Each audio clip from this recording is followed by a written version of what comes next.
നമസ്കാരം. ന്യൂസ് 18 ഇന്ത്യയിലേക്ക് എല്ലാ പ്രേക്ഷകർക്കും സ്വാഗതം. ഇന്ത്യൻ സിനിമാ ലോകത്ത് സുശാന്ത് സിംഗിന്റെ മരണം സൃഷ്ടിച്ച കോളിളക്കത്തിന്റെ അലകൾ വീണ്ടും ശക്തമാവുകയാണ്.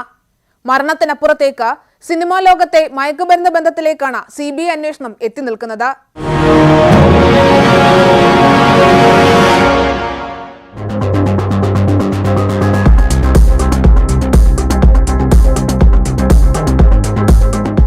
സുശാന്ത് സിംഗ് രാജ്പൂത്തിന്റെ മരണത്തിന് ഏകദേശം 2 മാസത്തിന് ശേഷമാണ് കേസുമായി ബന്ധപ്പെട്ട അറസ്റ്റ് ഉണ്ടാകുന്നത്. അറസ്റ്റ് ആത്മഹത്യാ പ്രേരണ കുറ്റത്തിനല്ല, മറിച്ച് മയക്കുമരുന്ന് ഉപയോഗവുമായി ബന്ധപ്പെട്ടാണ്.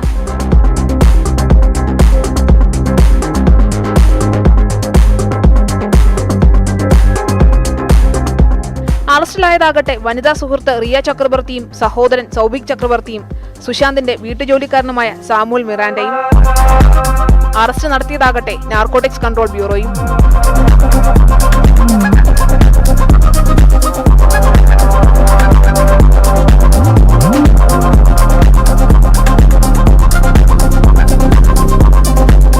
കേസ് അന്വേഷണം CBI ഏറ്റെടുത്ത 2 ആഴ്ചയ്ക്കുള്ളിലാണ് ഈ പുരോഗതി. സുശാന്തിന്റെ മരണത്തിൽ 1 മാസത്തിലേറെ അന്വേഷണം നടത്തിയ മുംബൈ പോലീസിന് ഒരു കേസ് പോലും രജിസ്റ്റർ ചെയ്യാനായില്ല. ഇതിന്റെ പേരിൽ ഏറെ പഴി കേൾക്കുകയും ചെയ്തു മുംബൈ പോലീസ്. രാഷ്ട്രീയ പോരിലേക്കും ഈ കേസ് വഴിവെച്ചു. നിലവിൽ അന്വേഷണം സുഹൃത്ത് റിയ ചക്രവർത്തിയുടെ പങ്ക് കേന്ദ്രീകരിച്ചാണ് നീങ്ങുന്നത്. സുശാന്തിന് മയക്കുമരുന്ന് എത്തിച്ചത് റിയയാണെന്നാണ് അന്വേഷണ സംഘത്തിന്റെ നിഗമനം. തെളിവുകളായി ഉപയോഗിക്കുന്നത് വാട്സാപ്പ് സന്ദേശങ്ങളും ഫോൺ കോൾ രേഖകളും സംഭാഷണങ്ങളുമാണ്. മയക്കുമരുന്ന് ഉപയോഗിച്ചതായും റിയ ചോദ്യം ചെയ്യലിൽ സമ്മതിക്കുകയും ചെയ്തു. What has been said in the FIR, it has been carried that the family knew about his depression and his being bipolar, and still the same was concealed. സുശാന്തിന്റെ മാനസികമായ പ്രശ്നങ്ങളെക്കുറിച്ചും അന്വേഷണ സംഘം പരിശോധന നടത്തുന്നുണ്ട്. പക്ഷേ ഇതിനേക്കാൾ ഏറെ ശ്രദ്ധ നേടുന്നത് മറ്റേതെല്ലാം താരങ്ങൾ മയക്കുമരുന്ന് ഉപയോഗത്തിൽ കുടുങ്ങുമെന്ന ചോദ്യമാണ്. രൺവീർ സിംഗിന്റെയും രൺബീർ കപൂറിന്റെയും പേരുകളടക്കം കങ്കണ റണാവത്ത് വിവാദത്തിലേക്ക് വലിച്ചുവെക്കുകയും ചെയ്തു. ബോളിവുഡിലെ കുടുംബവാഴ്ചയടക്കം സുശാന്തിന്റെ മരണത്തിലേക്ക് നയിച്ചതെന്ന ആരോപണങ്ങൾ ആദ്യഘട്ടത്തിൽ ഉയർന്നിരുന്നു. ബോളിവുഡിലെ പരസ്യമായ വിഴുപ്പലക്കലാണ് ഇപ്പോൾ നടക്കുന്നത്. സാധാരണ ജനങ്ങൾ വളരെ ബഹുമാനത്തോടെ കണ്ടിരുന്ന താരങ്ങളുടെ മുഖംമൂടി അഴിഞ്ഞു വീഴാൻ ഇതൊരു കാരണമാവുകയും ചെയ്തു. സുശാന്തിന്റെ മരണവും തുടർന്നുള്ള മാധ്യമ വാർത്തകളും കേസും വഴക്കും സുശാന്തിന്റെ കുടുംബത്തിനെ എന്നും വാർത്തകളുടെ മുന്നിലേക്ക് എത്തിച്ചു. കുടുംബാംഗങ്ങൾ തമ്മിലുള്ള അകൽച്ചയും സംഭാഷണങ്ങളുമെല്ലാം പൊതുജനങ്ങൾക്കിടയിലേക്ക് വലിച്ചിഴക്കപ്പെട്ടു എന്നതും മറ്റൊരു വശമാണ്. സത്യം അറിയാനുള്ള ആഗ്രഹത്തിന് ഇത്രയേറെ വില കൊടുക്കേണ്ടി വരുമെന്ന് അവർ ഒരിക്കൽ പോലും കരുതിയിട്ടുണ്ടാകില്ല. ബോളിവുഡിന് പിന്നാലെ സാൻഡൽവുഡും മയക്കുമരുന്ന് കച്ചവടത്തിന്റെ നിഴലിൽ. കന്നഡ സിനിമാ ലോകത്തെ തന്നെ ഇളക്കി മറിച്ചിരിക്കുകയാണ് മയക്കുമരുന്ന് കടത്തുമായി ബന്ധപ്പെട്ട് രാഗിണി ദ്വിവേദിയുടെ അറസ്റ്റ്. ഇതിന്റെ രാഷ്ട്രീയ പ്രതിഫലനം ഇങ്ങ് കേരളത്തിൽ വരെ ഉണ്ടാവുകയും ചെയ്തു.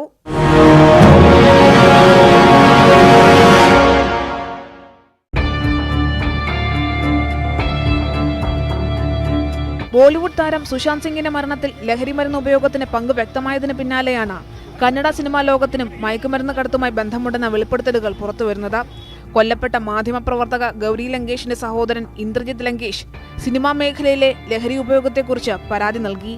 ഇതിലെ അന്വേഷണമാണ് നടി രാഗിണി ദ്വിവേദി അടക്കമുള്ളവരുടെ അറസ്റ്റിലേക്ക് എത്തിച്ചേർന്നത്. See, I have given them a lot of information regarding this, and they also have the same information. ദക്ഷിണേന്ത്യയിലെ ചടുലമായ നഗരങ്ങളിലൊന്നായ ബംഗളൂരുവിൽ വാരാന്ത്യങ്ങളിൽ നടക്കുന്ന നിശാ പാർട്ടികൾ പ്രസിദ്ധമാണ്. സിനിമാ താരങ്ങളും രാഷ്ട്രീയ നേതാക്കളുടെ മക്കളും ബന്ധുക്കളും IT പ്രൊഫഷണലുകളുമെല്ലാം ഇത്തരം പാർട്ടികളിൽ എത്താറുണ്ട്. പണക്കാരുടെ ഈ ഒത്തുചേരലാണ് ലഹരിമരുന്ന് മാഫിയ കണ്ണുവെച്ചത്. മലയാളികൾ ഉൾപ്പെട്ട മയക്കുമരുന്ന് കേസ് പുറത്തു വന്നതോടെയാണ് പോലീസ് അന്വേഷണം ശക്തമാക്കിയത്. Right now they have certain pills they have indicated, they have confirmed that. Okay, that is a subsequent thing. We will go stage by stage to all these issues subsequently. ചലച്ചിത്ര താരങ്ങൾക്ക് പുറമെ അറസ്റ്റിലായ മലയാളികളുടെ രാഷ്ട്രീയ ബന്ധവും പുറത്തു വന്നതോടെ കേസിന് കേരളത്തിൽ പുതിയ മാനം കൈവന്നു. CPM സംസ്ഥാന സെക്രട്ടറി കോടിയേരി ബാലകൃഷ്ണന്റെ മകനും രാഷ്ട്രീയ പ്രവർത്തകനും നടനുമായ ബിനീഷ് കോടിയേരിയാണ് ഈ രാഷ്ട്രീയ ബന്ധത്തിന്റെ കണ്ണി. അറസ്റ്റിലായ അനൂപ് മുഹമ്മദുമായി ബന്ധമുണ്ടെന്ന് ബിനീഷ് കോടിയേരി സമ്മതിക്കുകയും ചെയ്തു. We came to know that there is a clear link between the gold smuggling case and the drug trafficking mafia which has been caught in Bangalore.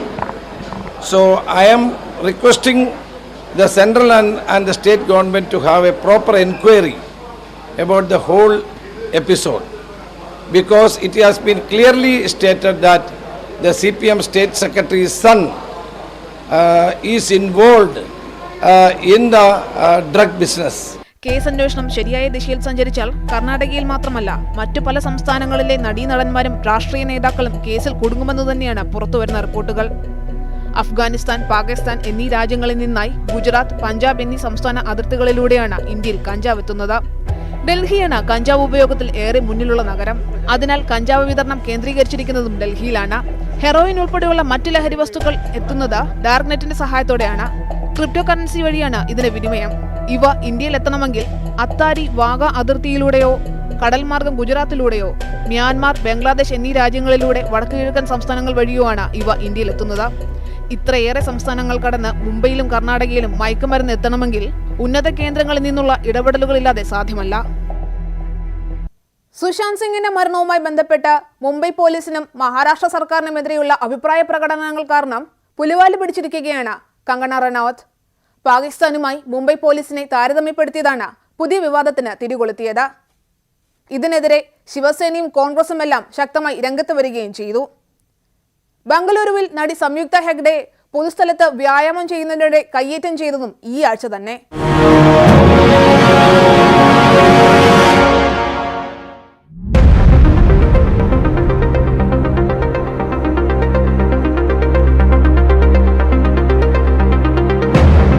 വിവാദങ്ങൾ കങ്കണ റണാവത്തിന്റെ സഹചാരിയാണ്, പ്രത്യേകിച്ചും സുശാന്ത് സിംഗിന്റെ മരണത്തിന് ശേഷം.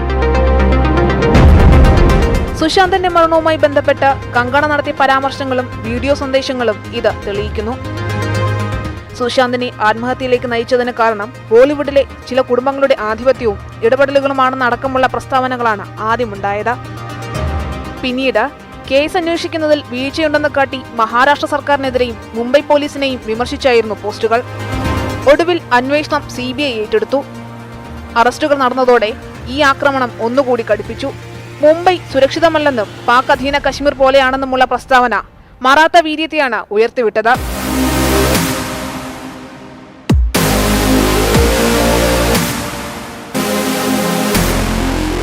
കങ്കണയുടെ മുൻ പരാമർശങ്ങളെ പ്രതികരിച്ചു തള്ളിയ ശിവസേന കോൺഗ്രസ് സർക്കാർ ഇതിനെ അങ്ങനെ തള്ളാൻ തയ്യാറായില്ല. संजय राउतന്റെയും അനിൽ ദേശ്മുഖിന്റെയും പ്രസ്താവനകൾ ഇതിന് തെളിവായിരുന്നു. देखिए मुंबई में आप रहते हो, मुंबई ने आपको नाम, शौहरत, पैसा, इज्जत सब कुछ दी है. अब तक मुंबई पुलिस के भरोसे आप यहाँ रहती है. आप उसी पुलिस के ऊपर अगर आप इस प्रकार का कीचड़ उछालेंगे तो ये कौन से नीति और नियम में बैठता है? ये जो कंगना बोल रही है, ये लड़की, ये सिर्फ उसका मुंह है, पीछे से कोई अलग लाउड स्पीकर चल रहा है, ऐसा मुझे लगता है. महाराष्ट्र को और मुंबई को ये बदनाम करने की साजिश है. ऐसी मुंबई पुलिस की तुलना उन्होंने जो की है, ऐसी हालत में उनको महाराष्ट्र में रहने का, मुंबई में रहने का कोई अधिकार नहीं है. പക്ഷേ പ്രതികരണങ്ങളിൽ ഒതുങ്ങിയില്ല നടപടികൾ. ചട്ടങ്ങൾ ലംഘിച്ചെന്ന് കാട്ടി ബൃഹൻ മുംബൈ കോർപ്പറേഷൻ കങ്കണയുടെ വീടിനും ഓഫീസിനും നോട്ടീസ് പതിപ്പിച്ചു. പിന്നീട് പൊളിക്കുകയും ചെയ്തു.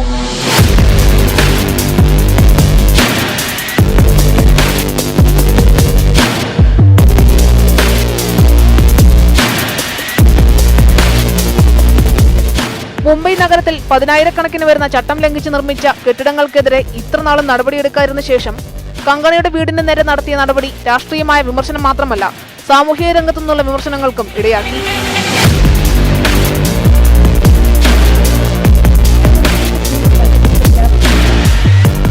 പ്രധാനമന്ത്രി നരേന്ദ്രമോദിയുടെ ആശയങ്ങളോട് അനുഭവം പുലർത്തിയ കങ്കണയ്ക്ക് പിന്തുണയുമായി BJPയും രംഗത്തെത്തി. മുംബൈയിലേക്ക് പ്രവേശിപ്പിക്കില്ലെന്ന് പറഞ്ഞ ശിവസേന നേതാക്കൾക്ക് മുന്നിലേക്ക് വൈ കാറ്റഗറി സുരക്ഷ നൽകിയാണ് ഹിമാചൽ പ്രദേശ് സർക്കാർ കങ്കണയെ എത്തിച്ചത്.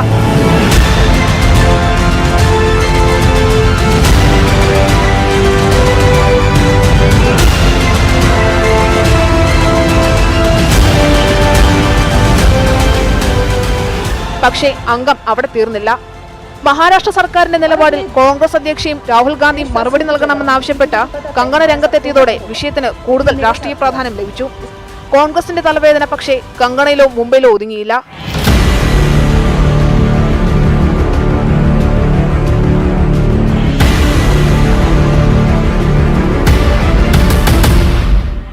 പൊതുസ്ഥലത്ത് സ്പോർട്സ് ബ്രാ ധരിച്ച് വ്യായാമം ചെയ്ത കന്നഡ നടി സംയുക്ത ഹെഗ്ഡെയെ കയ്യേറ്റം ചെയ്തതിൽ അറസ്റ്റിലായത് കോൺഗ്രസ് വനിതാ നേതാവ് കവിതാ റെഡ്ഡിയാണ്.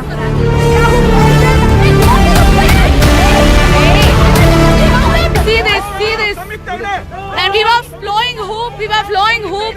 He's just trying to get attention and do all this. And she tried to hit us. We have video proof of her trying to hit us.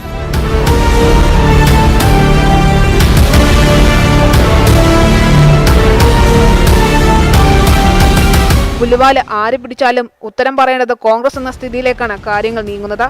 പാർട്ടിക്കുള്ളിലെ നീക്കങ്ങളെ പിടിച്ചു നിർത്താനാകാതെ കഷ്ടപ്പെടുന്ന കോൺഗ്രസ് നേതൃത്വം ഈ സംഭവങ്ങളിൽ എന്ത് നിലപാട് സ്വീകരിക്കും?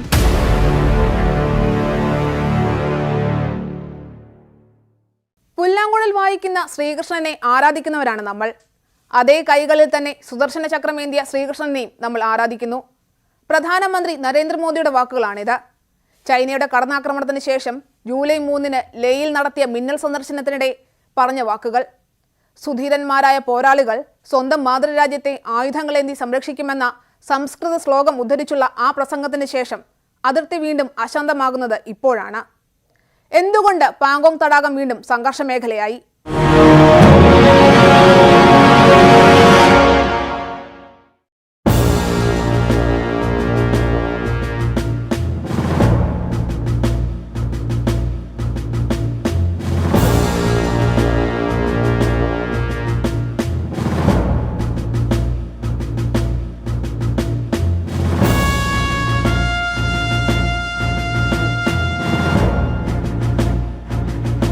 ये हमारी पहचान है.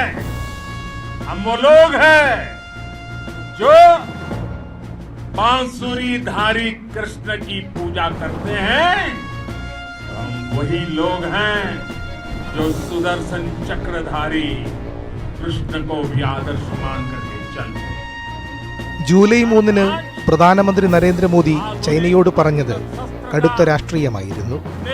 പുല്ലാങ്കുഴലേന്തുന്ന അതേ കൈകളിൽ സുദർശന ചക്രവുമേന്തുന്ന കൃഷ്ണനെയാണ് ഞങ്ങൾ ആരാധിക്കുന്നത്. സമാധാനമൊക്കെ പഴങ്കഥയാണെന്ന ആ മുന്നറിയിപ്പ് മറ്റൊരു പ്രധാനമന്ത്രിയും പറഞ്ഞിട്ടുണ്ട്, അടൽ ബിഹാരി വാജ്പേയി. 1999 പാകിസ്ഥാനോടായിരുന്നു ആ മുന്നറിയിപ്പ്.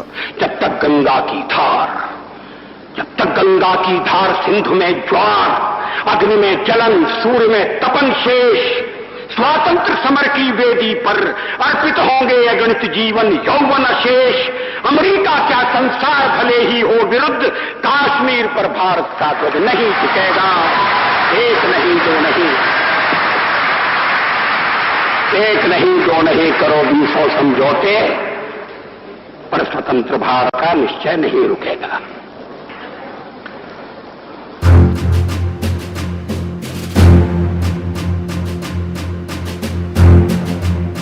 അതിർത്തിയിലിപ്പോൾ കാവ്യാത്മകമല്ല കാര്യങ്ങൾ.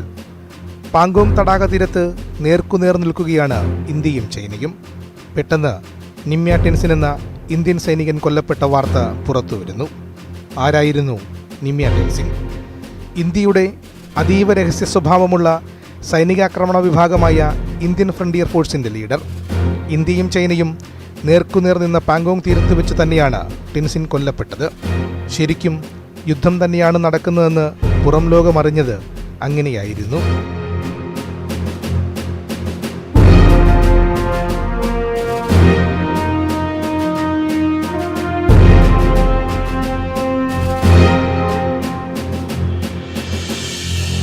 ക്യാബിനറ്റ് സെക്രട്ടേറിയറ്റിൻ്റെയും പ്രധാനമന്ത്രിയുടെ ഓഫീസിൻ്റെയും നേരിട്ടുള്ള നിയന്ത്രണത്തിലുള്ള സൈനിക കമ്പനിയാണ് ഇന്ത്യൻ ഫ്രണ്ടിയർ ഫോഴ്സ്. 3 സൈനിക വിഭാഗങ്ങൾ പോലും പലപ്പോഴും അറിയാതെയാണ് അവരുടെ നീക്കങ്ങൾ. പീപ്പിൾസ് ലിബറേഷൻ ആർമിയുടെ പടിഞ്ഞാറൻ കമാൻഡാണ് ഗാൽവൻ താഴ്വരയിലേക്ക് നീങ്ങിയത്. അതിന് തിരിച്ചടി നൽകാനാണ് സുശക്തരായ SFF എന്ന സ്പെഷ്യൽ ഫ്രണ്ടിയർ ഫോഴ്സിനെ തന്നെ ഇന്ത്യ ഇറക്കിയത്. എസ്റ്റാബ്ലിഷ്മെന്റ് 22 എന്ന പേരിൽ അറിയപ്പെടുന്ന ഈ ഗൊറില്ല റെജിമെന്റ് രൂപീകരിച്ചത് തന്നെ ചൈനയെ നേരിടാനാണ്. 1962 ഇന്ത്യ ചൈന യുദ്ധകാലത്തായിരുന്നു പ്രധാനമന്ത്രിയുടെ ഓഫീസിന് കീഴിൽ സംഘം രൂപീകരിച്ചത്.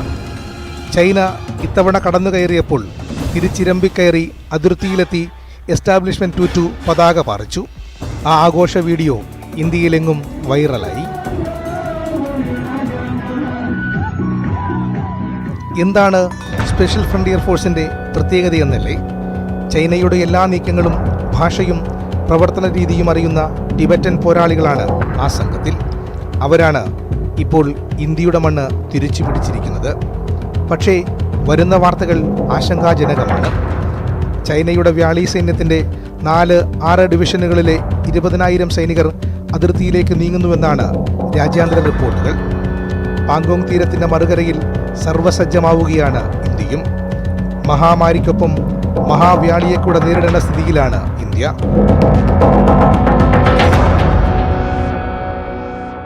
വികസന ഫണ്ട് വെട്ടിക്കുറച്ചതിന് പിന്നാലെ പാർലമെന്റിന്റെ ചോദ്യോത്തരവേള കൂടി ഒഴിവാക്കിയിരിക്കുകയാണ് കേന്ദ്ര സർക്കാർ. ലോക്ഡൌണിൽ ഇന്ത്യയുടെ വളർച്ചാ നിരക്കിലുണ്ടായ ഇടി ഉൾപ്പെടെയുള്ള വിഷയങ്ങൾ ഉയർത്തിക്കാട്ടാനിരിക്കെയാണ് പ്രതിപക്ഷത്തിന്റെ വായടയ്ക്കാനുള്ള നടപടി. BJPയുടെ സാമൂഹ്യ മാധ്യമങ്ങളിൽ പൊതുജനാഭിപ്രായം രേഖപ്പെടുത്താനുള്ള ലൈക്ക് ഡിസ്ലൈക്ക് ഓപ്ഷനുകളും മറച്ചു തുടങ്ങി.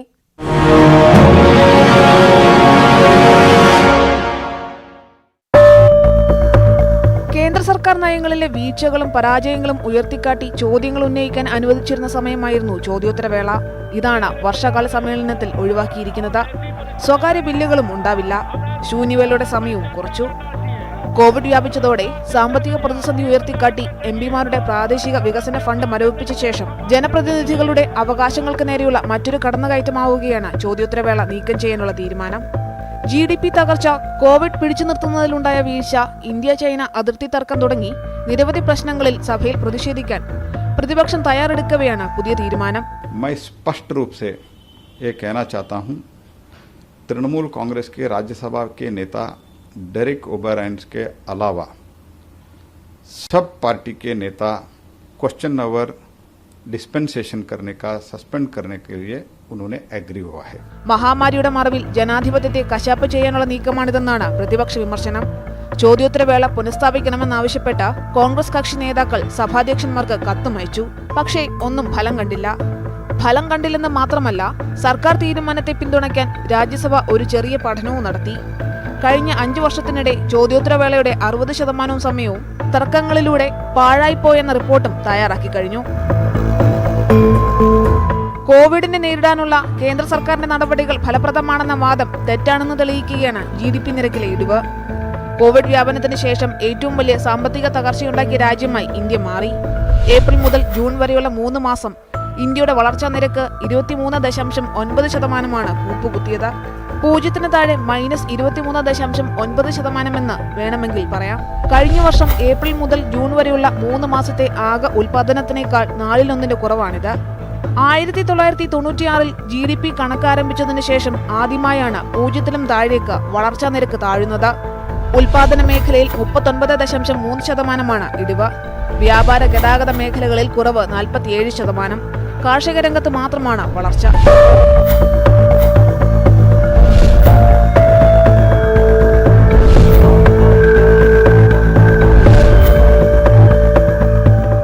വലിയ സാമ്പത്തിക ശക്തികളിൽ ലോകത്ത് ബ്രിട്ടനിൽ മാത്രമാണ് ഇന്ത്യക്ക് സമാനമായ തോതിൽ വളർച്ചാ നിരക്ക് താഴ്ന്നത്. കോവിഡിനെ നേരത്തെ പിടിച്ചുകെട്ടിയ ചൈന 11% വളർച്ചയും ഉണ്ടാക്കി.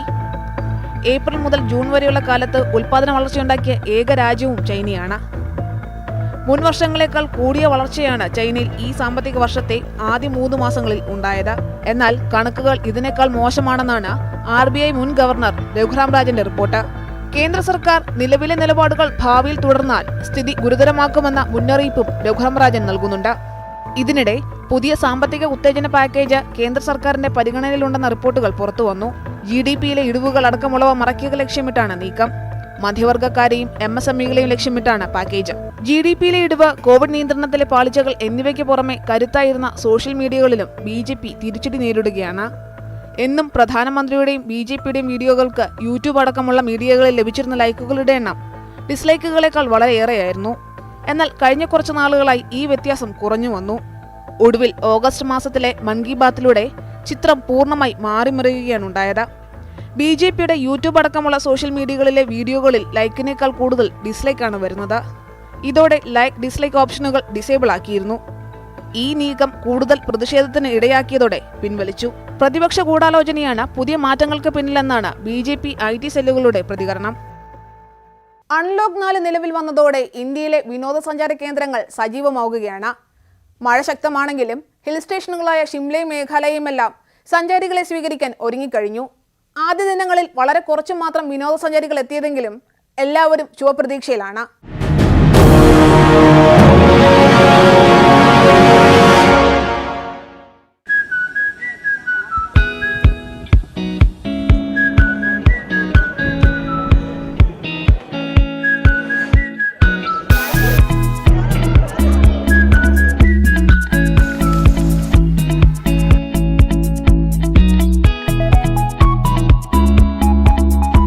വിനോദസഞ്ചാരികൾക്കായി ആദ്യം വാതിൽ തുറന്നത് വടക്കു കിഴക്കൻ സംസ്ഥാനങ്ങളാണ്.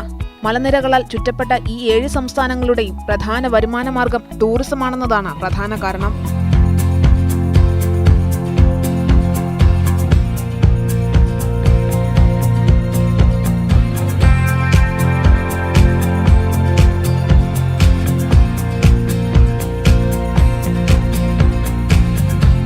മേഘാലയയും അസമും അരുണാചലിനും പുറമെ ഹിമാചൽ പ്രദേശും ഉത്തരാഖണ്ഡും വിനോദസഞ്ചാരികളെ സ്വീകരിച്ചു തുടങ്ങി.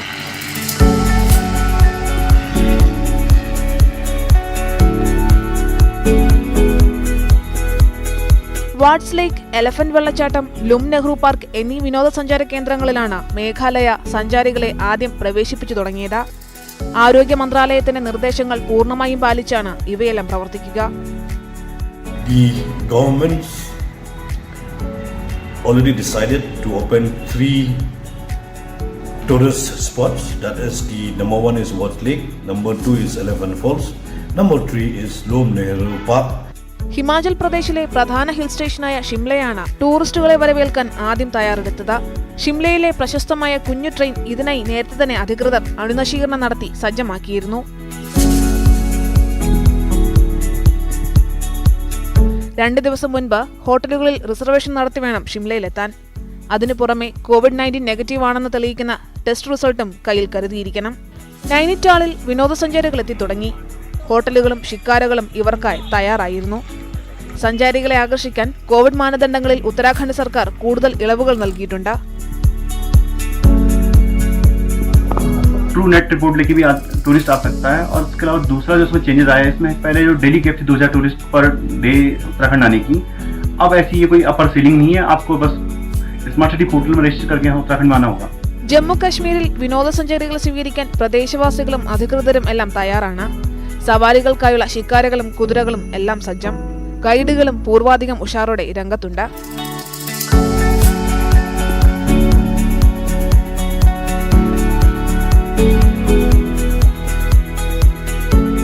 ഗുജറാത്തും രാജസ്ഥാനും വൈകാതെ വിനോദസഞ്ചാരികളെ പ്രവേശിപ്പിച്ചു തുടങ്ങും. ഗോവയിൽ കോവിഡ് പരിശോധനാ ഫലമില്ലാതെ തന്നെ വിനോദസഞ്ചാരികൾക്ക് പ്രവേശനം അനുവദിച്ചിട്ടുണ്ട്. എന്നാൽ തദ്ദേശീയർ വിനോദസഞ്ചാരികൾ ഉടൻ വരേണ്ട എന്ന നിലപാടിലാണ്. ട്വിറ്ററിലും ഫേസ്ബുക്കിലും ഈ ആവശ്യം അവർ പരസ്യമായി ഉന്നയിച്ചു കഴിഞ്ഞു.